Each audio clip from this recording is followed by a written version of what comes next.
20-something, only 4 million people voted. 20-something million boycotted the election. Are we a terrorist? The answer is no. Are we the one who killed people in Lagos for election? Not us. It was the Nigeria state, the terrorist state of Nigeria, that committed act of terrorism during the election. And that is what we try to prevent our people from becoming a victim. And many who did not listen to us fall victim of this election, the past election. Those who were killed, did anybody remember them? The answer is no. Those who were butchered in Lagos, did anybody remember them? The answer is no. Did anybody compensate their family? No, the answer is no. Did anybody, those who lost their businesses in Lagos, that their businesses were burned to ashes, did anybody compensate them? The answer, till today, the answer is no. Now I ask you, who are the terrorists? But these people deceived Onyendu for many years. If not because of the glory of God, or Mazi Nnamdi Kanu, Biafra would have lost trust in him. Because there is nothing in this world like when a man says something and doesn't stand on by it. There has been many times they declared boycott election. At the dying minute, they will call it because he was under pressure by the same people who was fighting Biafra with him. He never knew then that these people were all fake until the last minute when he said, I need 100 men. I cannot see any men here. He asked, which people am I going to go to war with? People don't understand. Those genuine people today may not understand what was going on. He was shouting for 100 men. Where there are millions of people, IPOB scattered all over the world, this man was shouting for 100 men. He couldn't find any 100 men among them. Today, I promised him that when he is coming out, he will have millions of Biafrans who are genuine. And he is coming out with the Biafra flag. Believe me, Mazi Nnamdi Kanu will be released in a very historic manner. And what they want us to do is to stop Biafra struggle and begin to fight for the release of Mazi Nnamdi Kanu in place of the Biafra struggle. Because we understand this very well. We defeated that plan. Many of them today is being used. That's why you can see some people who call themselves Jewish or whatever, they will gather in their number, they will write script and give them, say, oh, Mazi Nnamdi Kanu is not here. Just go and say, don't support a referendum because Mazi Nnamdi Kanu. So they want you to make, Mazi Nnamdi Kanu the fight that you have to be fighting. And today, we are killing the bird. We are killing many birds with one stone. Do you understand the point? As they hold him, we have proven to them that holding him will never stop Biafra. We also prove to them that holding him will become the most expensive thing. Mazi Nnamdi Kanu has become the most expensive commodity under the Nigeria state. The more they hold him, the more expensive it becomes. The more they detain him, the more we will make Nigeria feel the pain of the crime of international kidnapping. The more they hold Mazi Nnamdi Kanu in dungeon, the more Nigeria economy will go down. We will crash it, believe me. Because it is not just about Mazi Nnamdi Kanu. It is about thousands of Biafrans who are now being detained, and many of them are dying on a daily basis. This has happened for many years. I want you to understand what Nigeria is. For those who were supporting Mazi Nnamdi Kanu, only to turn back because he was kidnapped from Kenya. Abiola was killed by Nigeria. Because of the interest of other Nigerians, he was killed. Today, he is in the history. This idiot from Yoruba land, under Yoruba, who called himself the son of Fela. His father was killed. Today, he is part of the history of Nigeria. His grandmother was killed. They are now part of the history of Nigeria. The worst is that the prominent men in Yoruba land many of them have been murdered by Nigeria state. But whenever they have one small opportunity, they forget them. Even to the point that a son of a victim, the guy who's supposed to be the most angered person in Nigeria today, whose father was murdered by injection, is now calling those fighting what his father did cowards. I want people to understand that Nigeria have seen, in fact, they have not seen what is coming. God will use me to end Nigeria. Mark my word. God will use me to end Nigeria. Yes, sir. For the interest of millions of people. The atrocity of Nigeria, the prayers of many people and those that were killed by hunger, those children, their cry got to God. And God used many years to mold this time on Ekpa. I told them from the beginning, you see, I have come to end the journey of this Biafra struggle. This year, after Biafra declaration on the 2nd of December, we will know who is going to run away from the south, south, and southeast. I have no other update to give you, but I have come to assure those criminals and terrorists in Nigeria state that God will use me to end Nigeria. And the end of Nigeria have begun. When Mazen Nnamdi Kanu was preaching, he said Somali will be better than Nigeria. Are you not seeing it? The good news is that at the end, freedom will come. And the West continue to make mistake of allowing us in Africa to carry gun before they're listening to us. The mistake were done in Sudan, in Ethiopia, in Eritrea, in many places. Something that we can resolve amicably. Ordinary asking for freedom is a problem. The people will kill you for asking for your freedom.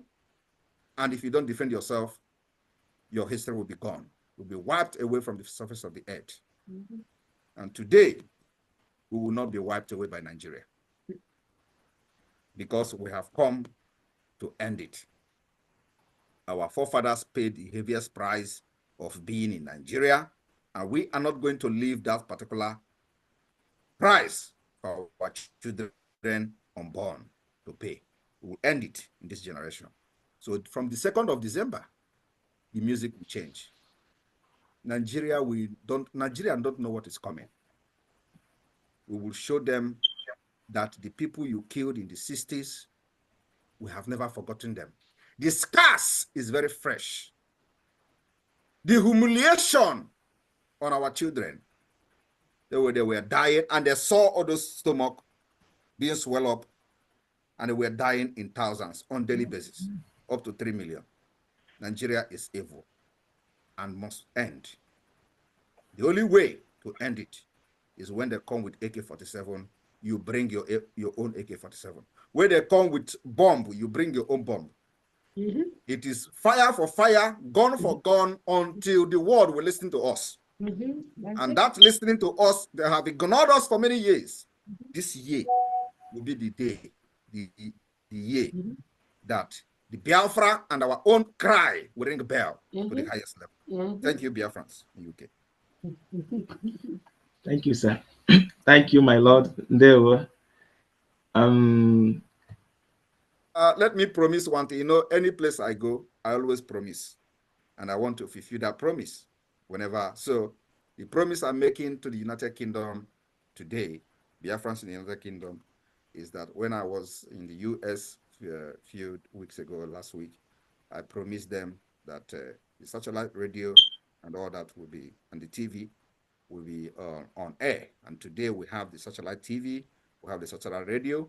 And what I promise and what I'm still promising here is that we will start. Now we have tested the radio and it is working in Ebonyi State. We are going to start from the coastal Biafra to the hinterland.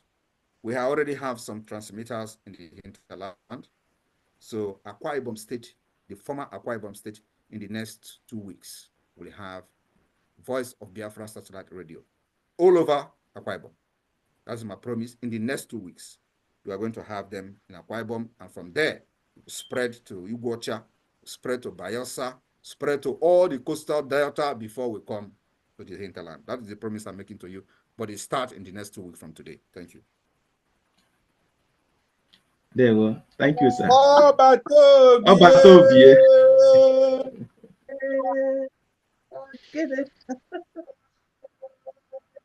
Mazi Boniface, please, Ben Chuck's hand has been up for a long time. Do attend to him, please.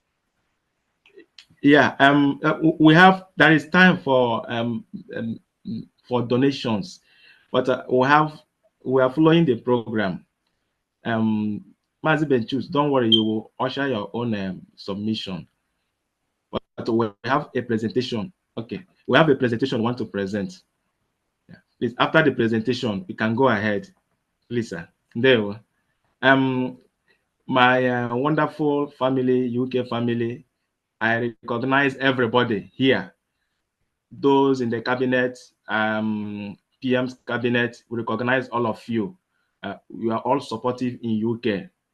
Everything that will make UK to be moving forward, you are always gather around to see that it is being done and on time. I recognize all of you present here. So please, I may not go one by one to recognize all of you, but I recognize your presence in this meeting. When the time comes, we shall be omitted for you to take your own submission. But we have a presentation now. We are following our program. We have a presentation we want to present. We have a teenager here in UK, very intelligent. The other day, he made a presentation in one of the Igbo unions. So we said no, well, he must come here and do this presentation, another presentation concerning the Biafran War and its importance today. I'm calling on Ben Obodefuna. Ben, if you are here, you can raise your hand. A very brilliant. Is a very guru. Bitcoin in guru. Is very good in a guru in Bitcoin. Even in this our USDT, he is very good. He teaches people around him how to transact, how to trade with the USDT. So he's a very good guy and a teenager, very brilliant. Yeah, from mother. So Ben, my minister, you can see Ben so that he can be on your unmuted. camera and unmute yourself. Hello. Greetings, Prime Minister, and greetings, fellow Biafran. Ben, can you on your camera, please? Since I'm under 18, I'd prefer to keep my camera off for privacy reasons, if that's okay. Okay. Cool. So yeah, Afambo Nze Chinedu over there for now. And today I'll be presenting 5 interesting facts about the Biafran War. So I'd like to share my screen, so if somebody could give me host permission, so I could.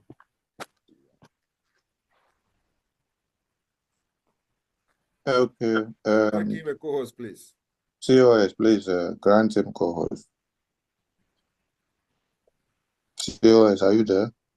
Yes, I'm here. What's his name, right, please? Ben's iPad. Ben's iPad. Okay. Ben's iPad.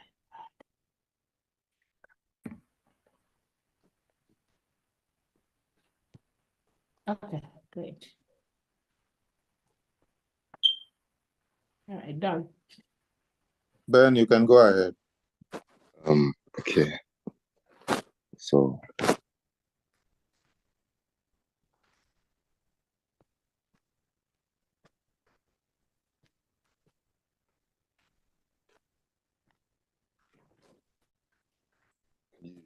See my screen?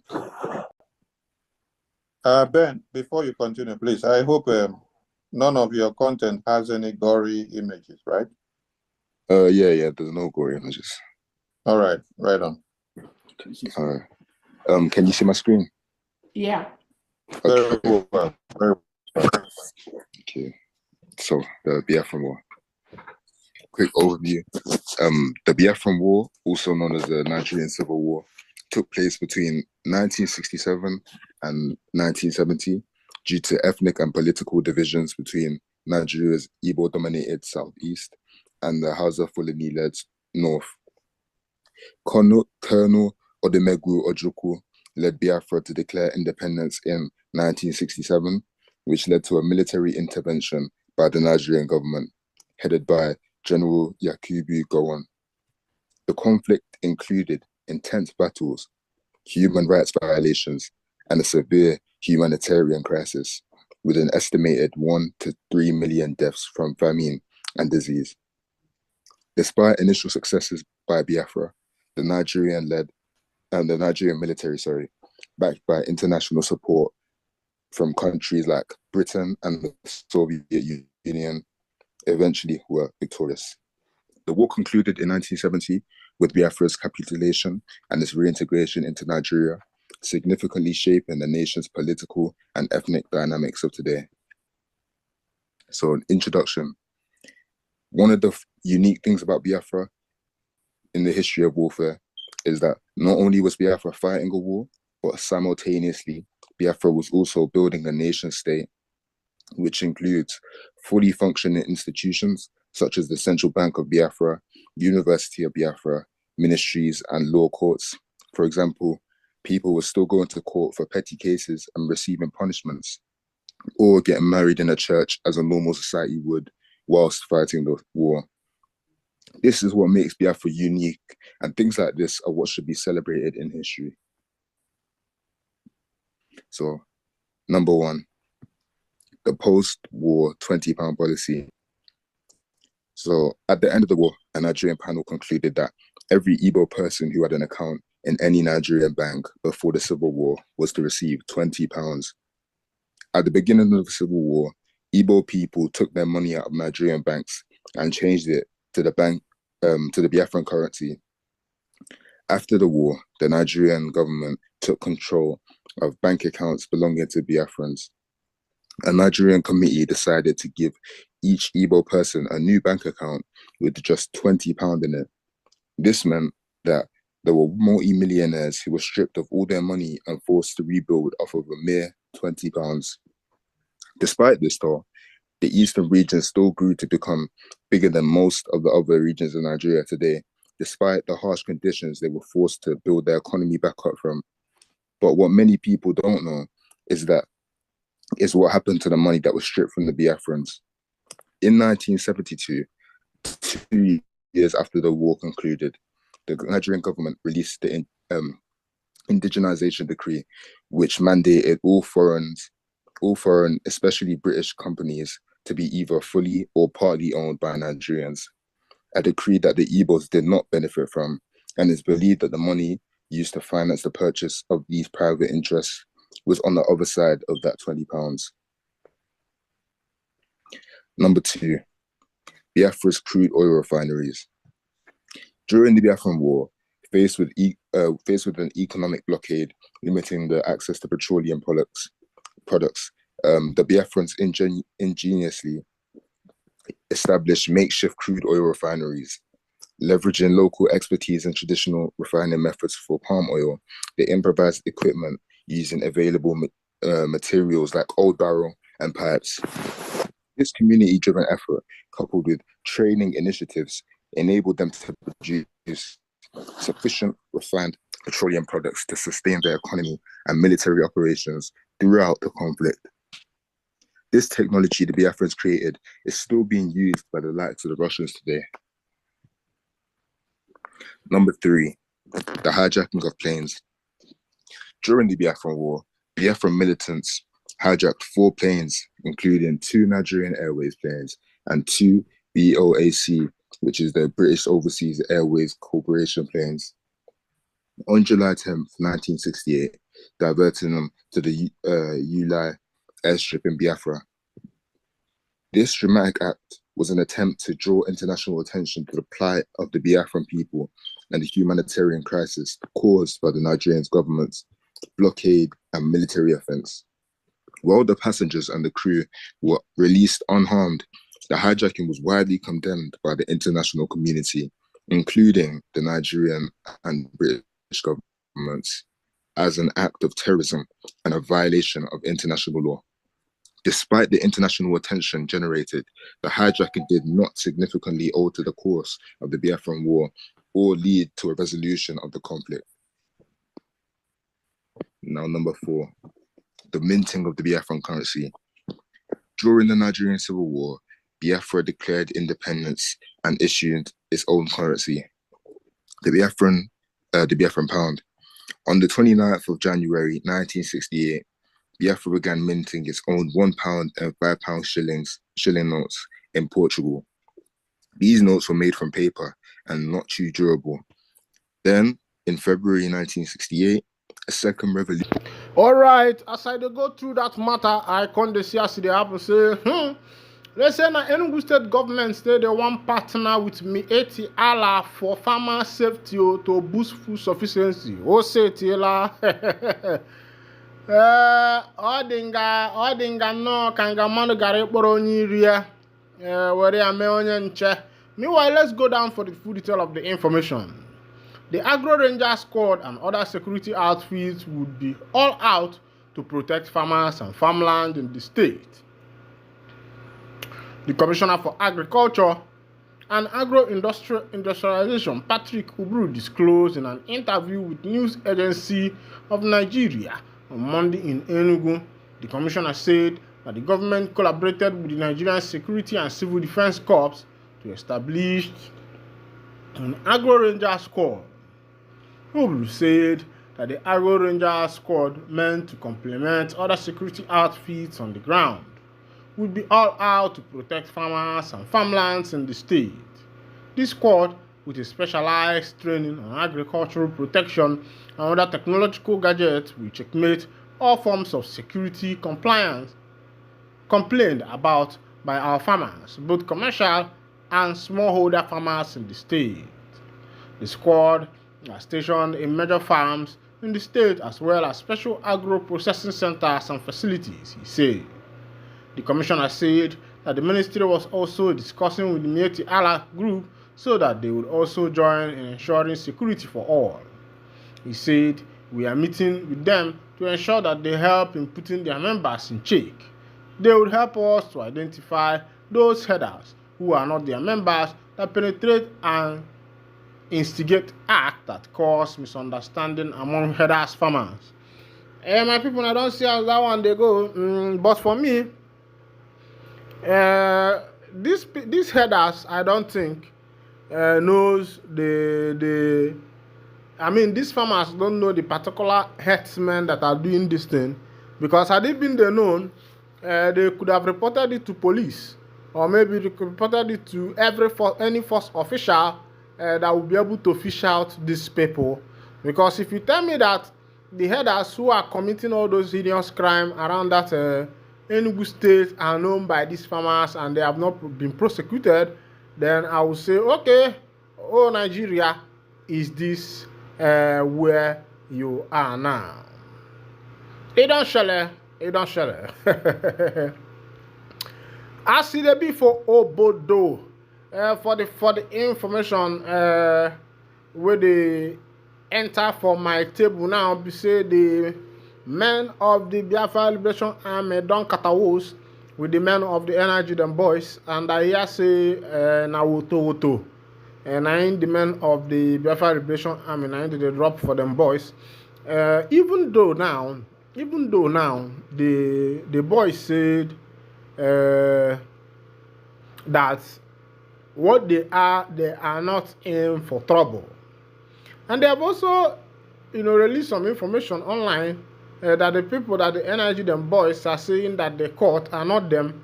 And me, I'm wondering, the people that Energy Them Boys are catching, who are these particular people that Energy Them Boys are catching? You don't show.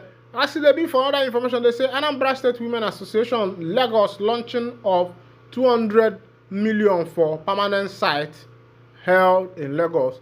I don't know whether these people want to build this permanent site in Lagos considering a lot of things that have happened so far. There are a lot of things that have taken place. There are a lot of things that happened, especially in Lagos State, and most of these people, most of these things have also affected Ndi Igbo. It has affected Ndi Igbo very well. Things like estate demolition, things like shop demolition, things like business demolition, and the rest of them. And these Anambra women, they say they are Anambra State Women Association, Lagos. Say they are launching to build a permanent site of 200 million. This will even tell you that the kind of ladies that are here, they are not small cartel ladies. But I wonder why this permanent site should be built in another state and not in Anambra State. Because it's not like at ethnicity talk, but looking at what has happened so far in Lagos State, I think there should be a good a place to invest this money. A woman in Lagos State, a businesswoman, has cried out over the demolition of her property, with a property which was demolished in Lagos State with a short notice. Let's go down to the full detail of the information.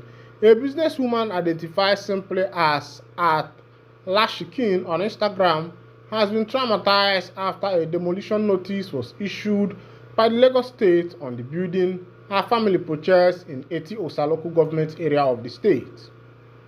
The fair-skinned lady who based on her Instagram profile indicated that she was into the skincare business was seen shedding tears uncontrollably over the development in the viral video she posted on her page late Sunday.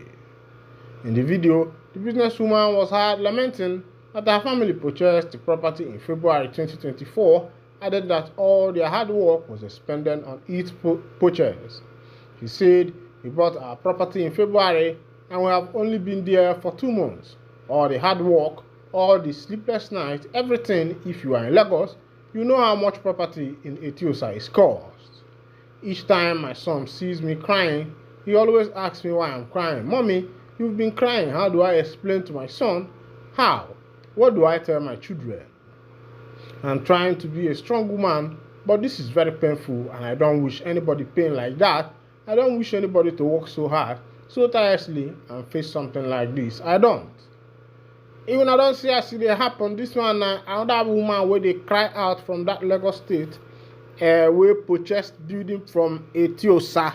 But because of the current demolition that is going on, the government have demolished that particular area. And the question is, all these estate developers, where they develop, what is it called? Where they develop estate without getting proper information. Sometimes these people tell you that all the informations are correct, and when you make your investment, at the next time you lose it. I think that the estate developers in this case should be caught and let there be a compensation because they did not plan properly, before giving out their estate for building construction.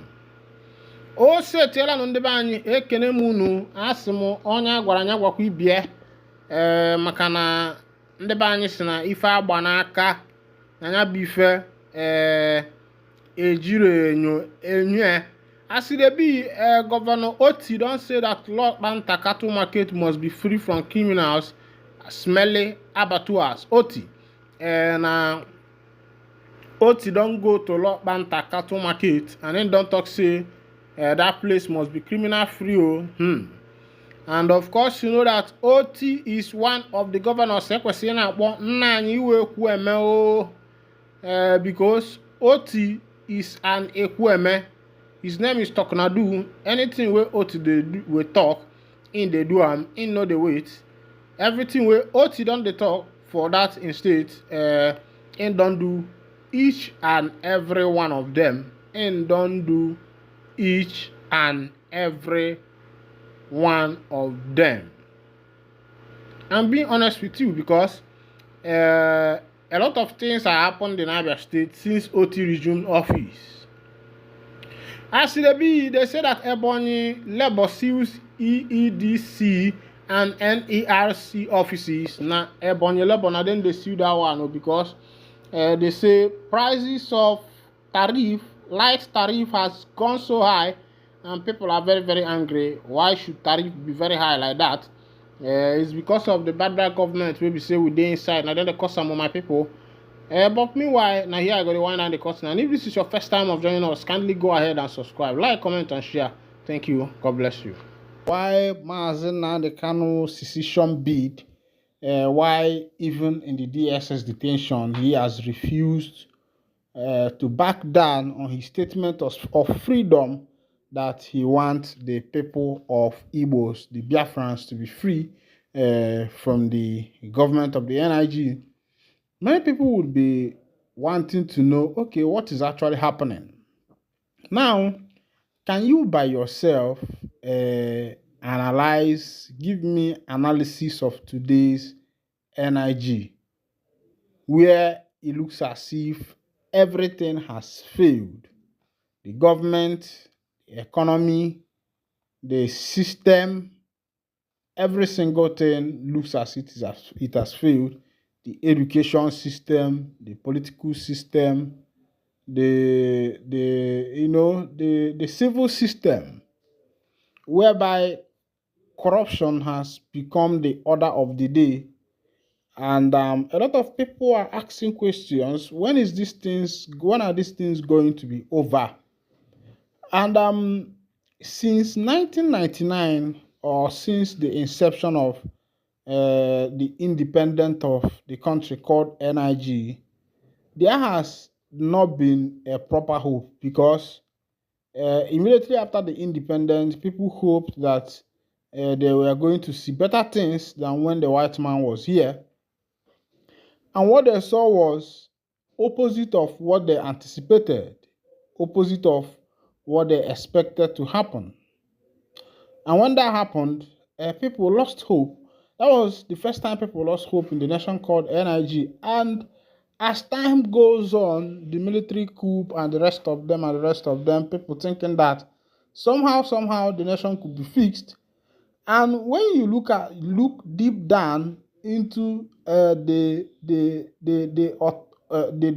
motive of why people do the things they do in Nigeria, you will find that it is just for personal benefit and personal aggrandizement. Let's go down to the letter that Mazen Nnamdi Kanu wrote to the U.S. official concerning his unlawful extradition from Kenya to Nigeria.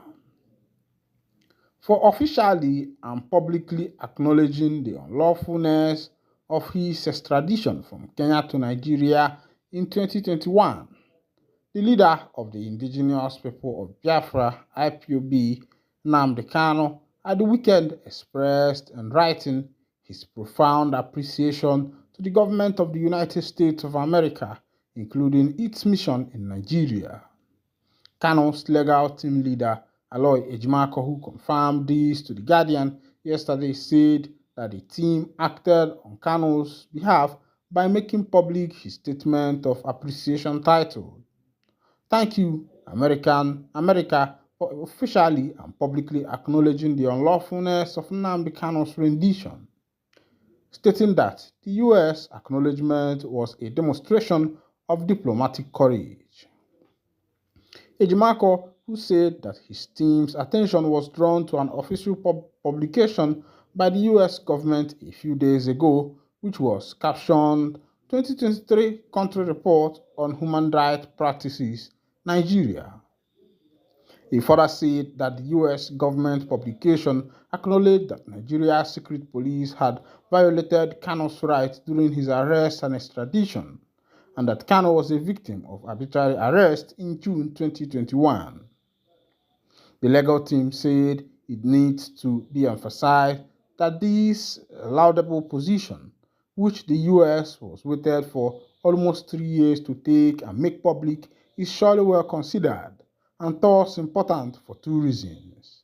First, it affirms the case commander-in-chief, we have adduced since June 2021 that Kanu was unlawfully rendition, not lawfully extradited. And these are two opposite concepts that bear dissimilar legal implications. The second reason was that it is expected that coming from a respected and influential foreign power like the US, this public acknowledgement will likely encourage the government of Nigeria to also acknowledge that it had gravely violated Kanu's inalienable human rights by subjecting him to a horrendous extradition. To be sure, one way the government of Nigeria can come clean and acknowledge this egregious wrongdone to Kanu is to banish any further temptations to impunity and summon its powers and directions under the Constitution to bring his prosecution to a close without further ado. Ejimako and his team noted that this is the most sensible thing to do, considering that Kanu's prosecution has, by effluxion of time, become attritional and questionable to boot, given that it was initiated almost a decade ago in 2015 and for alleged offenses that are no longer in play. He added that there are other cogent reasons, including the open and notorious fact that it is becoming increasingly clear that the IPOB leader may never get a fair trial by dint of the grave complications created by his detention at the Department of State Service facility. My people now don't see as it happen. That's one way they hear. No matter what we say, you consign Ahmadike, one of Ndibo, that the U.S. government have condemned Mazi Nnamdi Kanu's unlawful extradition from Kenya. They have come openly to say that what the NIG government did to him was a breach of his fundamental human right. Of course, every citizen has his fundamental human right, and also part of this human right we are talking about, or the United Nations Constitution on Human Rights, were also signed by Nigeria. So they themselves are party to this particular constitution, and that is to say that they are supposed to play along. But meanwhile, there are a lot of charges that have been leveled against Mazi Nnamdi Kanu, of which, if they follow it through the process, but of course, you know that these people are government, they are in power, they have, even when you have written to, what is it called, the US government, and the US government made their comment, Nigeria is still an issue, if I should use the word autonomous, but the right word to use is supreme state, who also makes their own decision. But I think if it is a country where the rule of law is in action, there wouldn't be a lot of complaints, because some of these things you are seeing will be tried by the rule of law. But here you find out that those who are in governance play hanky-panky with the rule of law. These laws and constitutions were made by them, and they are also the ones who are furthering this constitution and law. And of course, you know that sometimes if you look at what is called a change of constitution or constitution amendment, a layman might not be able to understand that what the present government is actually doing is to find a way to alter the constitution wherever it can favor them. And that is what we have seen in the ECOWAS, that is what we have seen in Africa, that is what we are seeing in the West Coast, that is what we are seeing in what is happening in this particular country, because those who made the law are the ones who also further that particular law that they have made by themselves. But our own, we say, Ozemezina. Meanwhile, we'll be waiting to see what is going to become the outcome of that particular case. Will be say it concern the leader of the indigenous people of Biafra, as it be resetting the barometer of development in Southeast. This one is coming from Iwanyam, the president of Ohanes Ndigbo. He said that part of his